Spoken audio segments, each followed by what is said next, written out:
Maraming salamat at sa ating Mayor Valeda, Congresswoman Villarica, at lahat ng opisyal, mga barangay na opisyal na nandito. Magandang tanghali po sa inyong lahat. Unang-una po, mabuti na po, alam nyo po, nung nagkaapoy doon sa basurahan, at ang ubando ang pinaka-naapektuhan eh. At delikado kasi yung usok doon, yung nanggagaling doon. Naamoy nyo ba talaga dito sa ano? Ha? Sabi nila talagang masama yung usok, hindi pangkaraniwan na usok yun eh. Dahil may toxic waste yung sa ilalim. Kaya po, ay papaliwanag ko lang po, medyo natagalan ng konti, 2 linggo, di ba, bago 24 days bago o di 3 linggo, more than 3 weeks. At ang naging problema po ay ang basurahan ay napakalalim. Kaya hindi maaari na basta't bubuhusan lang ng tubig ng fire truck. Dahil wala rin, mawawala din yung tubig, hindi aabot dun sa ilalim. Kaya ang kailangan namin gawin ay matabunan ng basa na lupa. At yung ginawa natin ay nagpatulong tayo sa mga nagre-reclamation dito at sinasabi namin yung hinuhukay ninyo sa dito niya na lang dalhin. Ngunit bago namin magawa yun, nagpagawa pa kami ng kalsada para makapasok yung malalaking truck, para mga dump truck, para ihulog nga yung lupa para patayin yung apoy na nasa ilalim. Nung unang nangyari ito, tinanong ko, gaano ba kalalim yung basurahan? Kanila hindi namin alam. Sabi, kailangan yung pag-aralan na mabuti. Saan ba nagsimula yan? Gaano kalalim ang paghukay? At lahat-lahat. 2 stories pala, ganyan kataas yung basura. Kaya yung apoy hanggang dito sa baba. Kaya't hindi kaya na basta't yung fire truck na basta't babasain lang na gano'n, hindi kaya. Kaya't kailangan talagang patayin, tabunan ng lupa. Kaya't after mga 1.5 weeks, mga 10 days, nabuo na yung kalsada, kaya't inumpisahan na ito. Yung mga kaibigan natin sa mga kumpanya na nagre-reclaim, ay nagpatulong kami. Sabi namin yun na nga, yung mga hinuhukay ninyo, sa amin nyo nadalhin yan, at para may tambak namin doon sa may apoy. Kaya sa awa ng Diyos, after 1 week, pagkatapos noon, nagsimula yung pagtambak ng lupa, ay nawala na yung apoy. Sana naman wala naman masyadong napinsala, wala naman masyadong nagkasakit. Pero talagang delikado kasi yung usok na yan. Hindi pangarang usok na nagagaling sa apoy na may kahoy o kung ano. Pero kung ano-ano kasi ang nasa ilalim noon. Ang pinakadelikado pala, ngayon ko lang nalaman, ang pinakadelikado pala yung usok na nanggagaling sa nasusunog na plastic. Kasi kung papel-papel lang, kahoy lang, yung plastic ang delikado. Iba pala yung lumalabas dyan. Kaya yung iba, kung masyadong mabigat ang usok, magkakasakit. Naitakbo naman ninyo, Mayor, di ba napunta nyo, nadala nyo sa ospital. Sige, wala namang casualty. Meron din. Ay, naku. Hindi bale, mula ngayon, talagang mabantayan na natin yung mga ganyang klase.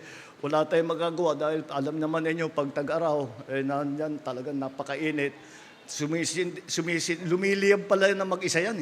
Walang nagsindi. Basta't lumiliyab na lang na mag-isa.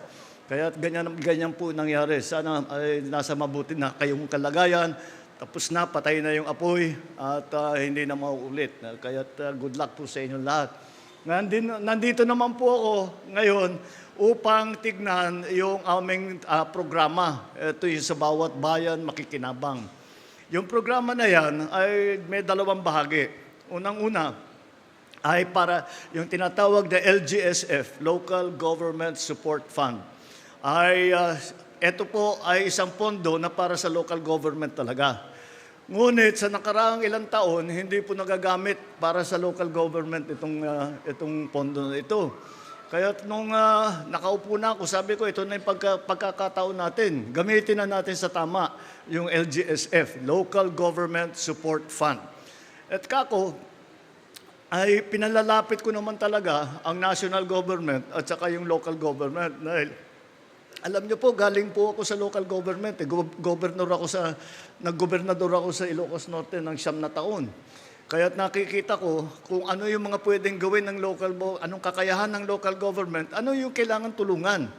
Kaya't yan po ang aming ginawa. Nagbaba po kami ng pondo, binigay po natin sa mga probinsya, sa mga lungsod, sa mga bayan.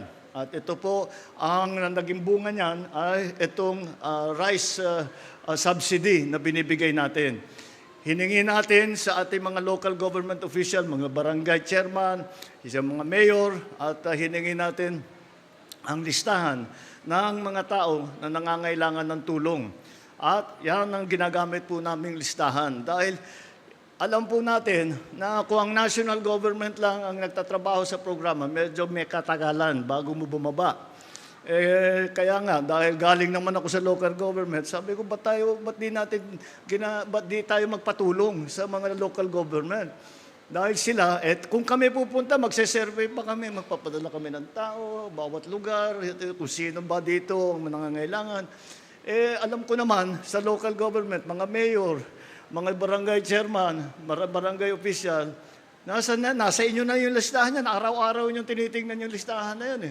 Kaya sabi ko, doon na lang natin kunin. Huwag na tayong, kung baga sa English, do not reinvent the wheel. Huwag na natin ulitin yung kanilang ginawang trabaho. Kaya yan po ang aming ginawa. Kaya sabi ko, bigyan natin ng rice subsidy lahat ng nangangailangan sa bawat bayan. At yan po kaya po kami nandito para sinimula natin ang pagbigay ng itong tigsa 10 kilo na sako ng bigas.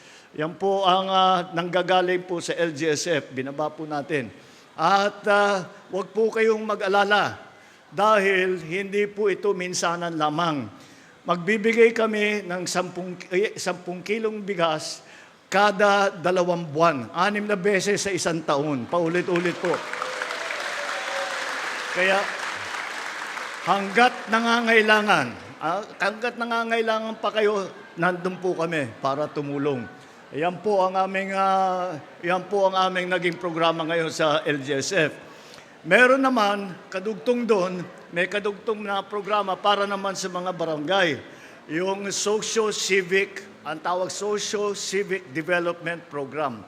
Ito ay pondo ulit na nakita namin. Tanong nyo sa congresswoman ninyo, ingit na ingit yung mga congressman Yung sabi, buti pa yung local, nabibigyan. Kami, wala pa kami nakukuha. Kako, hindi bale, nagumpisa na. Kaya ang ginawa naman namin, kumuha kami doon sa pondong yun para sa barangay. Bawat barangay ay binigyan natin ng 200,000 piso. Yun lang, ang hiningi lang natin ay sa ating mga barangay official ay yung 100,000 doon gamitin natin para tumulong sa mga presidential scholars. Sila tawag ngayon yung nandun kanina, ang tawag ngayon sa kanilang mga presidential scholar. Dahil sila ang scholar na nanggaling sa Office of the President. At sinasabi ko nga sa kanila, pakinabangan nila na mabuti yung pondo na yan para makapagtapos sila, para sa ganung paraan ay magkakaroon sila ng kaalaman at dunong para pagkapanahonan nila na sila naman ang magiging leader, sila naman ang magpapatakbo ng Pilipinas, handa na sila at nakasanayan na nila ang trabaho na yan.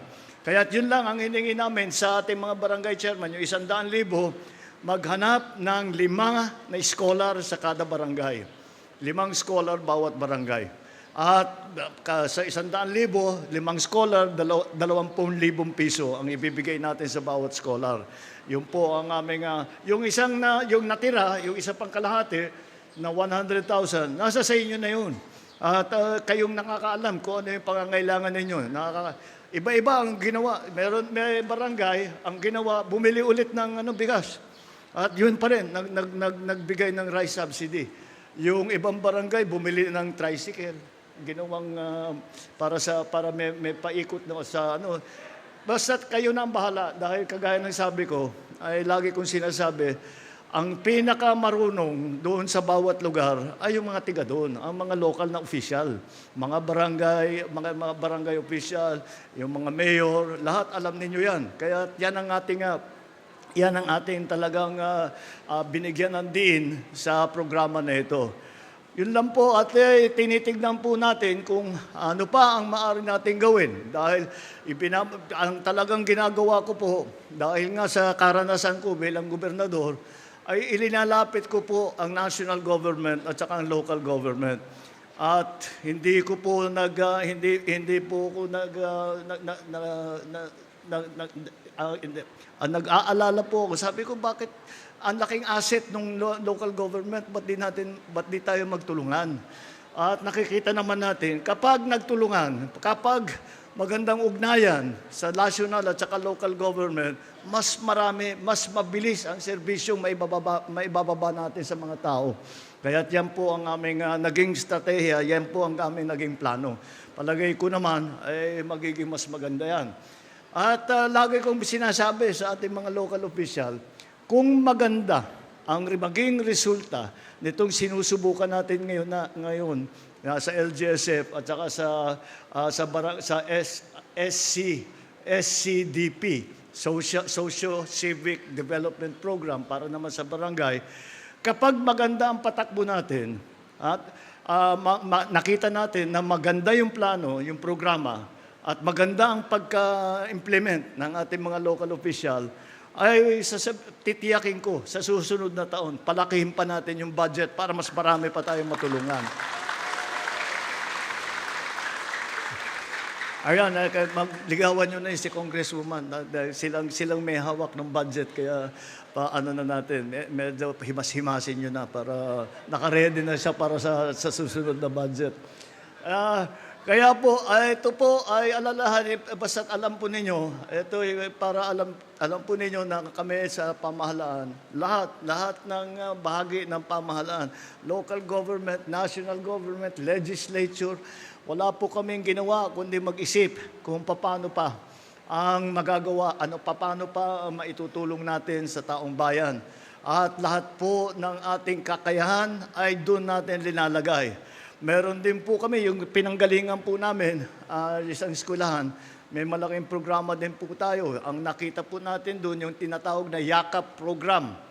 Yung YAKAP program ay nagsimula yan para sa mga nag-aaral, yung mga estudyante na magpatingin, na may doktor doon, may nurse doon, na magpatingin kung okay sila, dahil nakita namin, isa sa nagiging sagabal sa pag-aaral ng mga kabataan ay magkakasakit. At dahil hindi maganda yung kinakain nila, hindi naman kung ano man, hindi magpatingin sa doktor. Siyempre, alam naman natin, magpapatingin ka, magbabayad ka, malaki masyado, hindi na lang pupunta. Kaya ginawa namin, nilagay namin sa eskwelahan yung YAKAP program para lahat ng kabataan. Nagsimula sa kabataan, sinama na rin namin yung mga guro para din sila matibay-tibay ang katawan nila. At pati ng mga magulang. At sabi ko, sila naman nandyan na sila, sige, magkonsultasyon na sila sa ating mga doktor, sa ating mga nurse. At meron dyan, kompleto po, pati gamot. Pag may kailangan na gamot, ibibigay po doon. Libre po lahat ito. At yung isa pang programa na ginawa namin, yung school-based feeding program. Lahat ng mga kabataan ay pinapakain po natin na magandang pagkain, na masustansya na pagkain. At ito po ay pinag-aralan ng DOST, yung Department of Science and Technology, para tsaka mga nutritionist po, para tiyakin na yung mga binibigay natin pagkain sa ating mga kabataan ay masustansya.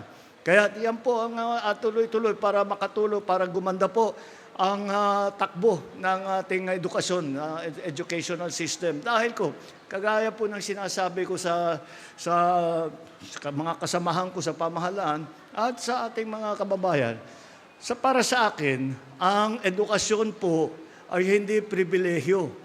Ang edukasyon para sa akin ay karapatan ng bawat bata. Karapatan nila at yun ang katungkulan ng pamahalaan.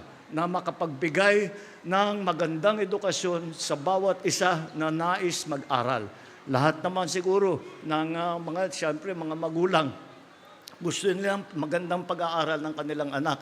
Kaya dapat kami sa pamahalaan ay nakahanda rin kami para mabigyan ng tulong lahat ng nangangailangan ng tulong.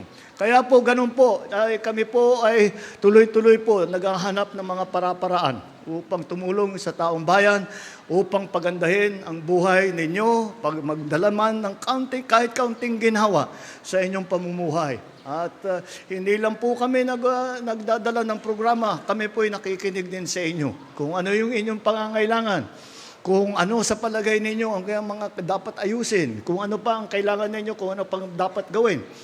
Kung hanggat kaya ng pamahalaan, gagawin po namin.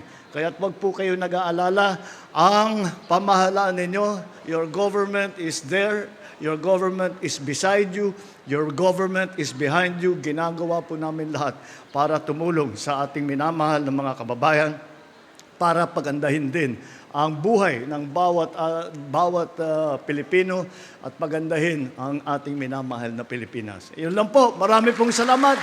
Good luck po. Magandang tanghali po sa inyong lahat.